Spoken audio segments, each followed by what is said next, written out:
એટલે કોટ ટાઈ પહેરવાવાળા અને ફર્રાટેદાર અંગ્રેજીમાં વાતો કરવાવાળા, એ ભણેલા ગણેલા ને ઊંચા, અને શિખા રાખવાવાળા, પિતાંબરી પહેરવાવાળા, સંસ્કૃત શીખવાવાળા. શું કરે તો બ્રાહ્મણીઓ, વેદ કે વેદીઓ, ગઈકાલે આપણે વાત થતી હતી ને.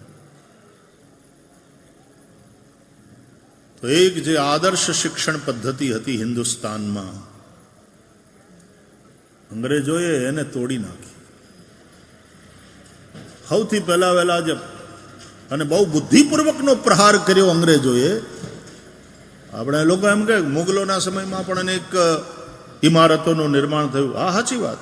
અંગ્રેજોના સમયમાં પણ અનેક ઇમારતોનું નિર્માણ થયું. આજે અડીખમ ઊભી છે, સાચી વાત. પણ એને પાડી નાખ્યું એ વધારે નુકસાનદેહ છે. રામ મંદિર તો પાછું બની ગયું 500 વર્ષના સંઘર્ષ પછી, પણ માણસ જે પડ્યો છે ને આજે હજી ઊભો નથી થઈ શકે. અને માણસ એટલા માટે પડ્યો કે અંગ્રેજો એને ભારતની જે એજ્યુકેશન સિસ્ટમ હતી એના ઉપર પ્રહાર કર્યો. ઘરે ઘરે ગુરુકુળો ચાલતા હતા, બ્રાહ્મણો, શિક્ષકો, ઋષિઓ ભણાવતા હતા, અને વેદ વિક્રય નહોતો થતો, વિદ્યા વિક્રય નહોતો થતો. અને બ્રાહ્મણ કોઈ ભૂખ્યો નહોતો રહેતો, કારણ કે શિષ્યો દક્ષિણા આપતા હતા. આજે શિક્ષક નોકર થઈ ગયો ને એને પગાર મળે છે. ગુરુ મટીને નોકર થઈ ગયો, દક્ષિણા મળતી હતી સન્માનપૂર્વક, એને હવે પગારથી નોકરીએ રાખવામાં આવે. અને નોકર ભણાવશે તો નોકર જ પેદા થશે. ગુરુ ભણાવતા હતા ને જેથી હિન્દુસ્તાનમાં તેથી ગુરુ પેદા થતા હતા. આપણી શિક્ષણ પદ્ધતિ ઉપર અંગ્રેજોએ પ્રહાર કર્યો. એટલે કોટ ટાઈ પહેરવાવાળા અને ફર્રાટેદાર અંગ્રેજીમાં વાતો કરવાવાળા, એ ભણેલા ગણેલા ને ઊંચા, અને શિખા રાખવાવાળા, પિતાંબરી પહેરવાવાળા, સંસ્કૃત શીખવાવાળા. શું કરે તો બ્રાહ્મણીઓ, વેદ કે વેદીઓ, ગઈકાલે આપણે વાત થતી હતી ને. આપણું ગૌરવ તોડી નાખ્યું, આપણી અસ્મિતા ઉપર આઘાત કરવામાં આવ્યો. અંગ્રેજોએ સૌથી મોટું નુકસાન ત્યાં કર્યું. અને બ્રાહ્મણો વિદ્યા વેચતા નહોતા. વિદ્યા વિક્રય પાપ. આ વૈદું છે ને, એમાંય તે વૈદ્યને પ્રણામ કરીને પછી કંઈક મૂકે બરાબર, પણ વેચવાની વાત નહોતી. અને વનસ્પતિને, જડીબુટ્ટીને, મેં કહ્યું એમ, માફી માગી, ક્ષમા માગી, પૂજન સાથે આદરપૂર્વક એને લઈ આવતા હતા. ઔષધિ બનાવી અને રોગીઓની ચિકિત્સા કરતા હતા. જે દિવસે એમાં વેપાર ઘૂસ્યો પછી કારણ વગરના કાપી નાખે. નહોતું હમણાં પેલું હોસ્પિટલનું પકડાણું, સરકારની બધી યોજનાઓના લાભ લેવા માટે કે સરકાર 5 લાખ રૂપિયા આપે છે, આવી રીતે કારણ વગરના કાપી નાખવાના કોકને. તમારે હાર્ટ ને આમ છે ને ફલાણું છે ને ઓપરેશન. ઓલો કે મારે કાંઈ નથી, બરાબર. અરે એમ નહીં, તમને ખબર ન પડે, તમારે કરાવવું પડશે. જ્યારે એની અંદર વેપાર ભળશે ત્યારે આવા પાપ થશે.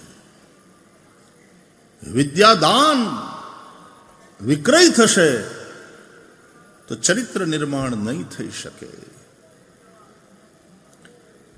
ડિગ્રીઓ ભલે આપો પણ ચરિત્ર નિર્માણ નહીં થઈ શકે. અને તેથી એ ગુરુઓ હતા. એના પોતાના જીવનમાં સંયમ હતો, એના પોતાના જીવનમાં સદાચાર હતો. હમણાં છાપામાં ગઈકાલે વાંચ્યું, એક શિક્ષક દારૂ પીને નિશાળે ગયો. તો પછી બધાએ ખબર પડી, પછી એના ઉપર તો પગલાં લેવાના અથવા તો લેવાશે જે કંઈ હશે. શિક્ષક દારૂ પીને નિશાળે જાય, આ દશા છે.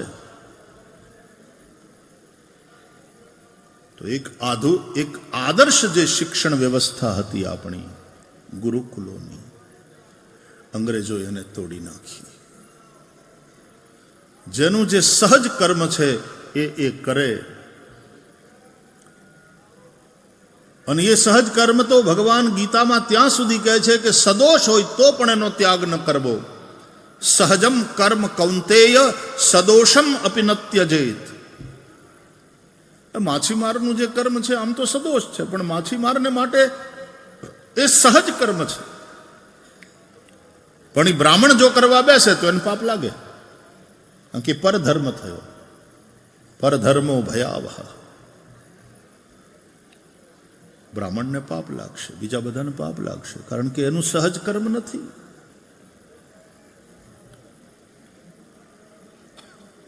તો વર્ણ વ્યવસ્થા, આશ્રમ વ્યવસ્થા, આપણા ગુરુકુળો દ્વારા આપણને મળેલી શિક્ષણ વ્યવસ્થા, આ બધું આદર્શ હતું. જૂનું એટલું બધું સારું જ નહીં, જેમ હોય એમ જ એને અપનાવી લેવું. કહેવાનો અર્થ આવો નથી. વેદો પણ એમ નથી કહેતા. વેદો એમ કહે છે કે જે પ્રાચીન વસ્તુ છે, એ જે કલ્યાણકારી છે, એ જે પ્રકૃતિના નિયમો છે, ઋત, એને ન બદલી શકાય. એને અનુરૂપ બનીને જીવન જીવો. એટલે આપણે ગઈકાલે ચર્ચા કરી હતી ને, મંત્ર હરિતાયતે મધુવાતા રિતાયતે મધુક્ષરંતિ સિંધવઃ. રિતાયતે ઋતુકુનું પાલન કરનારા, કુદરતના નિયમ પ્રમાણે જીવનારા, એ બધાને માટે આ વાયુ એ આનંદદાયક છે. મધુવાતા રિતાયતે મધુનક્તમુતો ખસો મધુમત પાર્થિવ ગુંવ્રજ મધુદ્યૌ રસ્તુ નઃ પિતા. વેદના મંત્રો કહે છે. મધુ નક્તમ ઉત ઉષસઃ. નક્ત એટલે રાત્રિ, અને ઉષસ ઉષા વહેલી સવાર. એને માટે રાત્રિ મધુમય આનંદમય હોય. આપણે લગ્ન પછી મધુ રજની કહીએ એક ખાલી, એ તેદી મધુ રજની, પછી કડવી જિંદગી. મધુ રજની, હનીમૂન. હે બોન,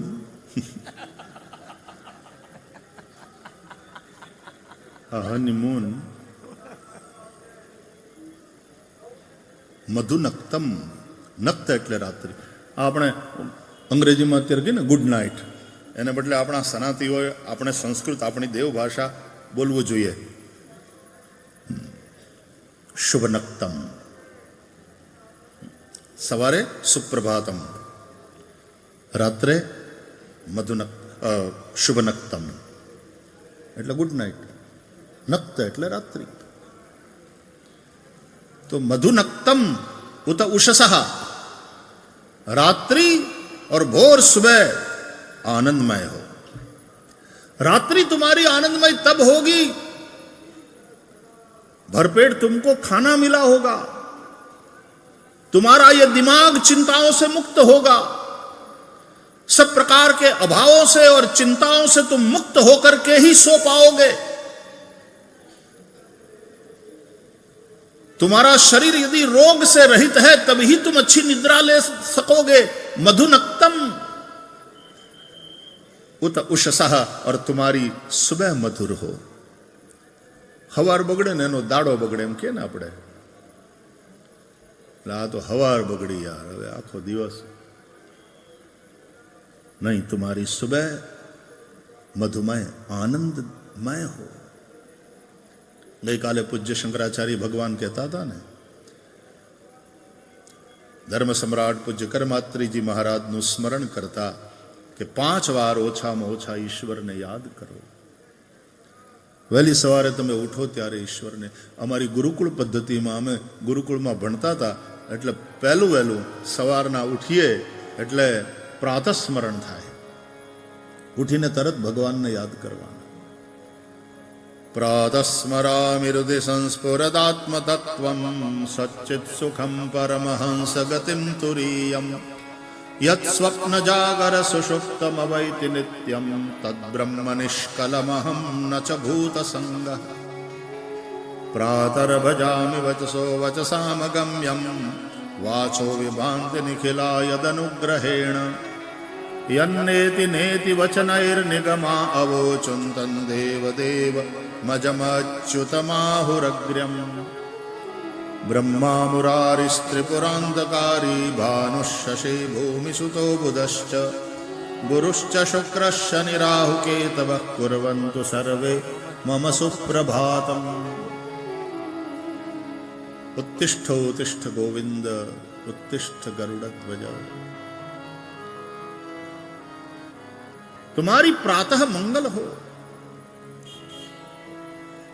હવારના પોરમાં છોકરાઓ એક તો રાતના ટીવી અને મોબાઈલને કારણે મોડે સુધી હુએ નહીં અને પછી હવારના એની ઊંઘ ઉડે નહીં અને એની માવું પરાણે એને ઉઠાડે, કારણ કે ઓલી સ્કૂલની બસ વહી જાય. ઉઠ ઉઠ ઉઠ, નો ઉઠે તેને ખેંચીને કાઢે ગોદડામાંથી બારો, બ્રશ કરાવરાવે, ફરાફટ નવડાવે થોડી, બાથરૂમમાં લઈ જઈને ધમારે, જેમ એટલે ભેહું ધમારતા હોય ને એમ છોકરાઓને ધમારે ફટાફટ. હજી ઓલાને આમ ઊંઘરેટો હોય બિચારો, ફટાફટ એને યુનિફોર્મ પહેરાવે, સ્કૂલ ડ્રેસ પહેરાવે, તરતો તરત નાસ્તાનો ડબ્બો તૈયાર કરીને દફતર બફતર હાલ જલ્દી. દોડતી દોડતી મમ્મી લઈ જાય, કારણ કે નહીં તો ઓલી સ્કૂલ બસ જો નીકળી જાય તો તકલીફ. સવારથી ટેન્શન ટેન્શન ટેન્શન. देखो तो वेदों से दूर होकर के तुम्हारी जीवन शैली कैसी हो गई है. उन बच्चों के जीवन में बचपन से ही तनाव,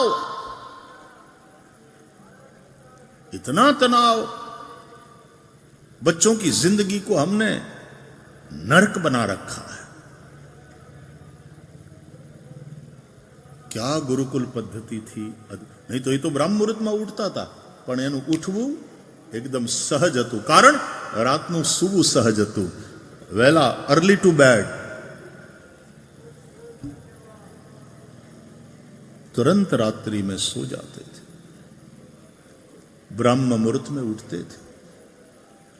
उठते ही पहला काम प्रभु का स्मरण. नक्तम उत उषसः मधु. તમારી રાત્રિ અને તમારું પ્રભાત એ મધુમય હો, મતલબ આનંદમય હો.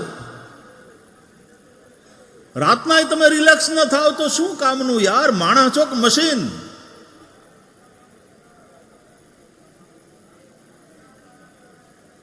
હવાર જ તમારી બગડે. તમે વેદો જુઓ, વેદના મંત્રો શું કહે છે. મધુનક્તમુતો ખસો મધુમત પાર્થિવ ગું રજઃ.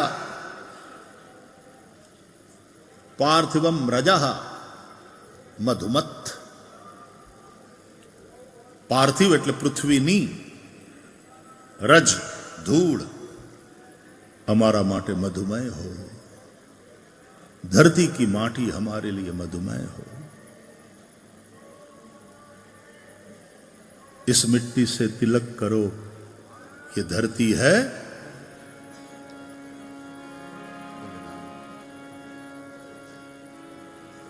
देशनी माटी. हमारे महाराष्ट्र में दूरदर्शन पर एक कार्यक्रम आवतो, आमची माती आमची माणसं.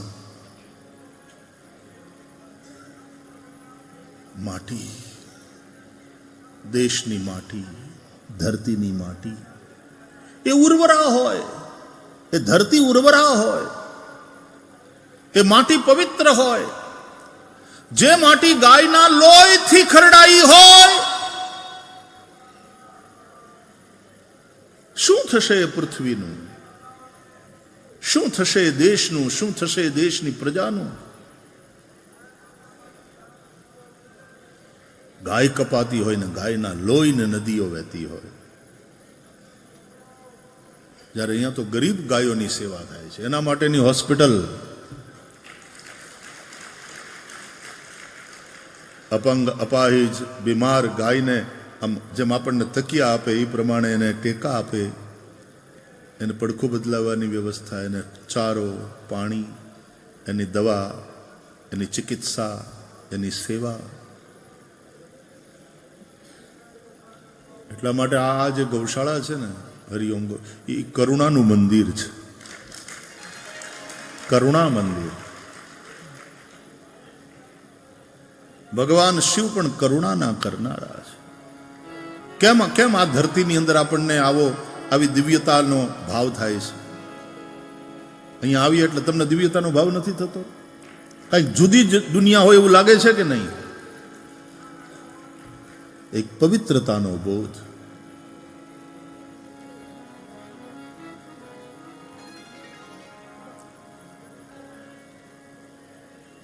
મધુમત પાર્થિવ ઘૂમ રજ. પૃથ્વીની આ રજ, પૃથ્વીની માટી અમારા માટે આનંદદાયક હો. અત્યારે તો કેટલાક ઠેકાણે માટી નથી રહી, બોલો.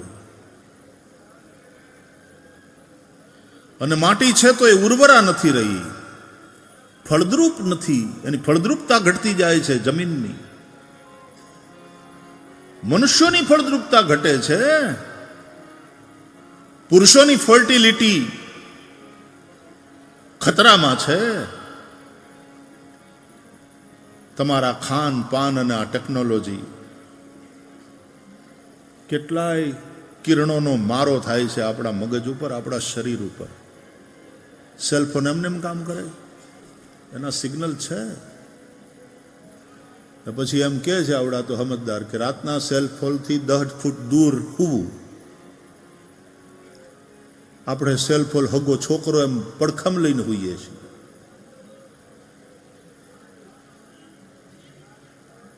અને કોઈને કોઈનો ભરોસો નથી.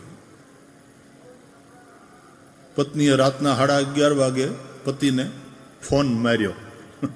ગુજરાતીઓ ગમે એવી ભાષા, ફોન માર્યો એટલે પણ ફોન કર્યો એમ કે નહીં કે ફોન માર.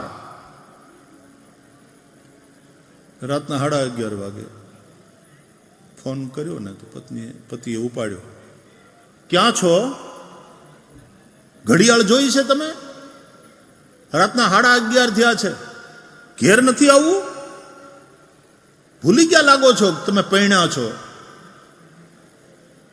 તમારે છોકરા છે, તમારે ઘર છે. અરે ઓલો કે પણ હું કામ પણ આટલી ગરમ થઈને તું શું કામ આ બધા લેક્ચર આપે? આવું જ છું, રસ્તામાં છું. જરાક મીટિંગ હતી એવી રીતની એટલે થોડું મોડું થયું. રસ્તામાં છો? તો કે હા. કેટલી વાર? તો કે હજી અડધો કલાક. અડધો કલાક હજી થશે? તો કે હા, ટ્રાફિક બહુ છે, હું કારમાં છું. એમ? હોર્ન વગાડો જોઉં? તો બોલો, પાછો એને હોર્ન વગાડીને દેવીને સંભળાવવાનું કે હું ખરેખર કારમાં છું. ભરોસો અપાવો. અટાણે કોઈને કોઈનો ભરોસો રહ્યો નથી. મા બાપને સંતાનમાં ભરોસો રહ્યો નથી. ક્યાં જતા હશે, શું કરતા હશે. અને પાછા સંતાનોને એની ફરિયાદ ખરી. હા, વિદેશમાં તો ખાસ કરીને બહુ મારી પાસે ફરિયાદ આવે છોકરાઓની. અવર parents they don't trust us.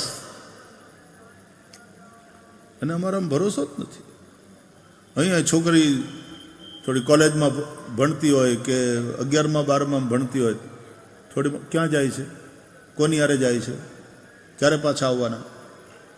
અને છોકરીની માં વારંવાર એને ફોન કરવાની, અને કરે, સ્વાભાવિક છે, એને ચિંતા થાય. તમારું સંતાન સારું છે, પણ અત્યારે દુનિયા હારી છે એવું નથી રહ્યું. કુસંગે ચડીને છોકરાઓ ડ્રગ એડિક્ટ થઈ જાય, નશાના શિકાર બને. અત્યારે તો છોકરાઓને હાંચવવા એ બહુ મોટું ચેલેન્જ છે, એક મોટો પડકાર છે. કારણ કે વાતાવરણ એવું બગડી ગયું. પૃથ્વીના આપણે સંતાનો, આપણે આપણા જીવનની કેવી દુર્દશા કરી છે. ત્યારે વેદના મંત્રો, મધુનક્ત મતો ખસો મધુમત પાર્થિવ ઘૂમ રજ. પૃથ્વીની આ માટી અમારા માટે આનંદદાયક હોય, એવી ઉર્વરા હોય, અને એનાથી અમારું પોષણ થાય. અમે જે વાવીએ, ઘણી જગ્યાએ માટી એટલી ફળદ્રુપ હોય. આફ્રિકાના અમુક દેશોની માટી હજી એવી ઉર્વરા છે. યુગાન્ડા જઈએ તો એની માટી આમ જોઈએ, એવી ઉર્વરા, ફળદ્રુપ. ધીમે ધીમે ધીમે પૃથ્વીની ઉર્વરા શક્તિ ઘટતી જાય છે. આપણે જે રીતની ખેતીવાડી, જે રીતના ફર્ટિલાઇઝર, કેમિકલ ફર્ટિલાઇઝર્સ, પેસ્ટિસાઇડ્સનો ઉપયોગ કરીએ છીએ, ધરતીને આપણે આખી વિસ્મય કરી નાખી. ધરતીની ઉર્વરા શક્તિ ઘટતી જાય છે. તમે હાવ સાચું કહેજો, આજથી 100 વર્ષ પહેલાં, 100 વર્ષ પહેલાં તો આપણે નહોતા, હાલો 50 વર્ષ પહેલાં, હાલો 50 વર્ષ પહેલાં, જે 50ની માથેના છે એને પૂછું કે આજથી 50 વર્ષ પહેલાં મોગરાના કે ગુલાબના ફૂલમાં જે સુગંધ હતી આજે છે?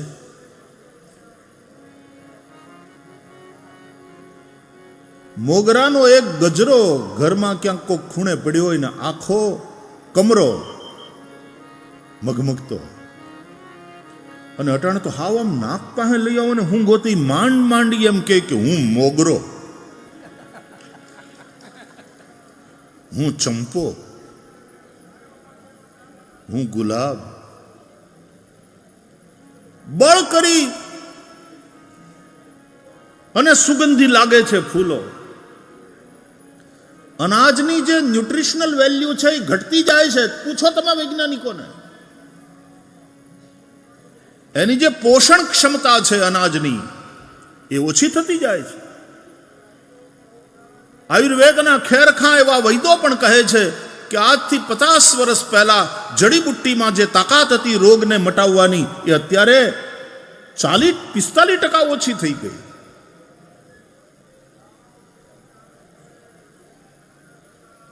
કહેવાતો વિકાસ, કહેવાતા કૃષિ વિજ્ઞાનીઓ ભારતના હોત તો વાંધો નહોતો, વિદેશના, અને એણે દાળો વાટો વાળ્યો. મધુમત પાર્થિવ ઘૂમ રાજા. વેદના મંત્રો ઉપર બોલવાની બહુ જરૂર છે અત્યારે, કે વેદ કયો સંદેશ આપે છે.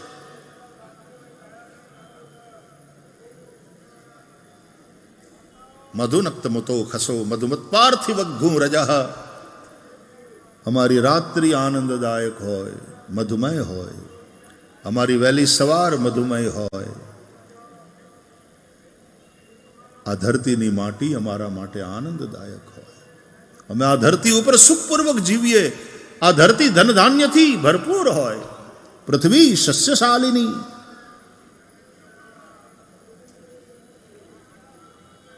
કાલે વર્ષતુ પર્જન્ય પૃથ્વી શસ્યશાલિની. દેશોયમ ક્ષોભરહિત બ્રાહ્મણા સંતુ નિર્ભયા. વેદો વેદો છે, સનાતન વૈદિક વાંગ્મય, આપણા શાસ્ત્રો માત્ર હિન્દુઓ તમારું નહીં આખા વિશ્વનું કલ્યાણ કરી શકવાની ક્ષમતા ધરાવે છે. અને એટલા માટે આખા વિશ્વને સનાતન ધર્મની જરૂર છે. જો વિશ્વને પોતાનું કલ્યાણ કરવું હશે તો સનાતન ધર્મના શરણે આવવું પડશે. હિન્દુ રાષ્ટ્ર, હિન્દુ રાષ્ટ્ર, હિન્દુ રાષ્ટ્ર એટલે અમારે કંઈ કોઈ મારી નથી નાખવા. અમારે સમજાવવા છે કે આ સિદ્ધાંતો પ્રમાણે જે ચાલે એ બધા હિન્દુ છે. તમારી ઉપાસના પદ્ધતિ તમારે બદલવાની જરૂર નથી, પણ આ સિદ્ધાંતો, આ વિચારો, એને આધારે ચાલો. આ હિન્દુસ્તાન છે.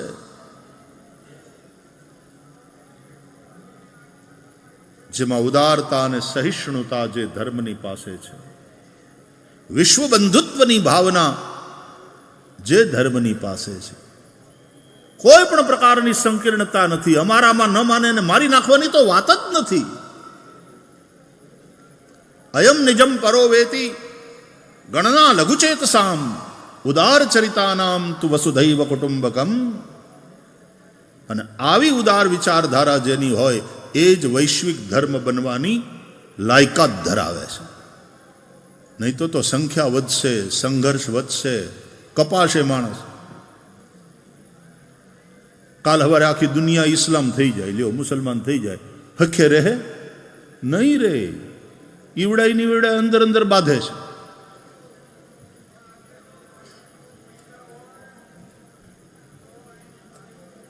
અહીંયા અહિંસા પરમો ધર્મની વાત કરી. સત્ય, અહિંસા, अपरिग्रह, आवश्यकता से अधिक का संग्रह नहीं। और आवश्यकता से अधिक है यज्ञ करो, बांटो, डिसेंट्रलाइजेशन ऑफ वेल्थ। यज्ञ એટલે સંપત્તિનું વિકેન્દ્રીકરણ, યજ્ઞ એટલે સંપન્નોની સંપત્તિનું સમાજમાં સમભાગ સમર્પણ. પૂજ્ય કૃષ્ણશંકર દાદાની આવી સરસ મજાની વ્યાખ્યા હતી. यज्ञ એટલે संपत्ति विकेंद्रीकरण. गीता कहे यज्ञ करो, बांटो, और यज्ञावशिष्ट उसके बाद जो बचता है उससे तुम अपने जीवन का यापन करो, सब पापों से मुक्त हो जाओगे. संत है वो यज्ञ श्रेष्ठाशन संतो मुच्यंते सर्व किल्बिषैहि. पण जे एकलो खाय छे भुंजते ते त्वगम पापा. हूँ मारू कुटुंब નથી પાડોશીની પડી, નથી સમાજની પડી, નથી રાષ્ટ્રની પડી, એ પાપ ખાય છે. ભુંજતે તે ત્વગમ પાપા યે પચંત્યાત્મકારણાત. ગીતા ખાલી વાંચવાની, પાઠ કરવાની, પુણ્ય કમાવાની એના માટે નથી. ગીતાના સંદેશને સમજવાનો છે, આત્મસાત કરવાનો છે, એ અનુસાર જીવન બનાવવાનો પ્રયાસ એ હિન્દુઇઝમ છે, એ સનાતન ધર્મ છે. અને સત્ય સનાતન ધર્મની જય જ્યારે આપણે બોલાવીએ ત્યારે એનો અર્થ એ જ થાય કે અમારા જીવનમાં સત્ય સનાતન ધર્મનો જય હો. એનો અર્થ એ સત્ય સનાતન ધર્મના શાસ્ત્રો વેદો જે કહે છે એ જ માર્ગે અમે ચાલશું તો એનો જય. અધર્મ કા વિનાશ હો. અમારા જીવનમાંથી અધર્મ સમાપ્ત થઈ જાય. અમે અધર્મના રસ્તે ક્યારેય ન ચાલીએ. અને પછી કેવું સરસ कि प्राणियों में बोले सद्भावना हो. विश्व के सभी प्राणी जो भी प्राण से युक्त है, विश्व के सभी प्राणियों में सद्भावना हो.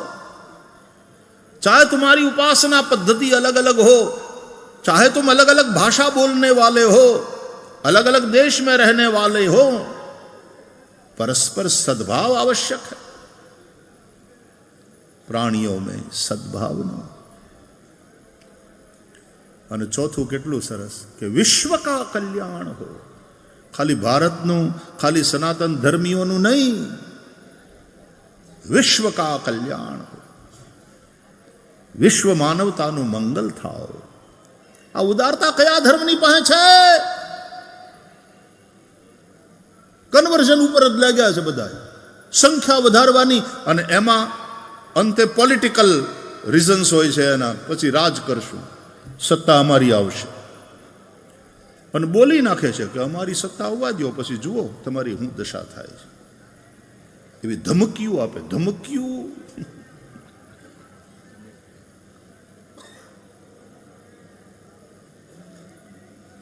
तो हिंदू राष्ट्र का मतलब है